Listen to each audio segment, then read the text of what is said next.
Qadrli obunachilar, hop, bu darvozamiz to'g'ri hozir high-tech fasonda trendda bo'lyapti. Lekin hozir men sizlarga darvoza ko'rsataman. Bu darvoza ham o'zining davrida legenda bo'lgan. Hozir kimga qanaqa? Ba'zi ularga skromniy, ba'zi ularga kulli darvoza yoqadi. Ko'rib o'zingizlar baho berasizlar. 100% qo'l mehnati bilan chiqadigan darvozamiz. Bu darvoza Samarqand fasonga o'xshab ketadi, lekin hozir video davomida rasmini ko'rsatib o'tamiz. Xudo xolisa o'zining davrida legenda darvoza bo'lgan, juda bir ajoyib, shohona darvozalardan bittasi. O'zimizning Namangan shahriga qilinyapti. Ramkalari 8 ga 4 2lik. Listlarimiz 1.8 plisovoy listda. Hattoki tiagalarni ham 1 listdan bo'lib turilgan, 1.09 emas, 1.1lik. Iloji bo'lganda buni ham qalin qilardik, lekin bundan yog'ini bosib bo'lmas ekan. Xudo xolisa bu ham qalin.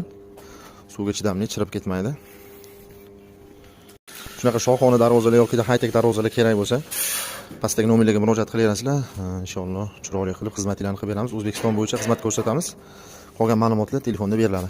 Sog' bo'linglar, bizdan uzoqlashmanglar.